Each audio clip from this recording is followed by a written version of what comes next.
തിരുവനന്തപുരം വിമാനത്താവളത്തിൽ യുദ്ധവിമാനം അടിയന്തരമായി ലാൻഡ് ചെയ്തു. ബ്രിട്ടന്റെ യുദ്ധവിമാനമാണ് ഇയാൾ ലാൻഡ് ചെയ്തത്. ഇന്ധനം കുറവായതിനാൽ അടിയന്തര ലാൻഡിംഗ് ആവശ്യപ്പെടുകയായിരുന്നു. മാനസ മനോജുണ്ട്. മാനസ, ഇത്തരത്തിൽ അടിയന്തരമായിട്ടുള്ള ഒരു ലാൻഡിംഗ് എന്തായിരുന്നു കാരണം? ലഭിക്കുന്ന വിവരങ്ങൾ എങ്ങനെ?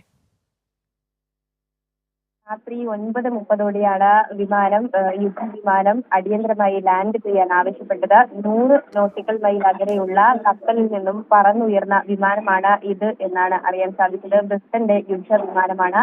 ഇന്ധന ലഭ്യത കുറവ് മൂലമാണ് ഇത്തരത്തിൽ അടിയന്തര ലാൻഡിംഗ് ആവശ്യപ്പെട്ടത് എന്നാണ് ലഭിക്കുന്ന വിവരം. അതിന്റെ അടിസ്ഥാനത്തിൽ ഇന്ധന ലഭ്യത ഉറവാക്കി ഈ പ്രതിരോധ വകുപ്പിന്റെ നടപടികളൊക്കെയും തന്നെ പൂർത്തിയാക്കിയതിനു ശേഷം ഈ യുദ്ധവിമാനത്തെ പറഞ്ഞയക്കും അല്ലെങ്കിൽ വിട്ടയക്കും എന്ന ഇൻഫോ ആണ് നിലവിൽ നമുക്ക് ലഭിച്ചുകൊണ്ടിരിക്കുന്നത്. ഏതായാലും കഴിഞ്ഞ ദിവസം രാത്രിയോട് വന്ന ഈ അടിയന്തര ലാൻഡിംഗ് ആവശ്യപ്പെട്ട യുദ്ധവിമാനം ഇപ്പോഴും തിരുവനന്തപുരം വിമാനത്താവളത്തിൽ തുടരുകയാണ്. ഇന്ധന ലഭ്യത ഉറപ്പാക്കിയതിനു ശേഷം വിട്ടയക്കുമെന്ന വിവരമാണ് ലഭിക്കുന്നത്. ആതിര,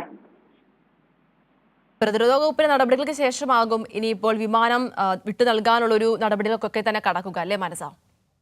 തീർച്ചയായും ഇന്ധനം കുറഞ്ഞതിന്റെ അടിസ്ഥാനത്തിലാണ് അടിയന്തര ലാൻഡിംഗ് വിമാനം ആവശ്യപ്പെട്ടത്. അതിന്റെ അടിസ്ഥാനത്തിൽ ഈ തിരുവനന്തപുരം വിമാനത്താവളത്തിൽ വേണ്ട സജ്ജീകരണങ്ങൾ ഒരുക്കുകയായിരുന്നു.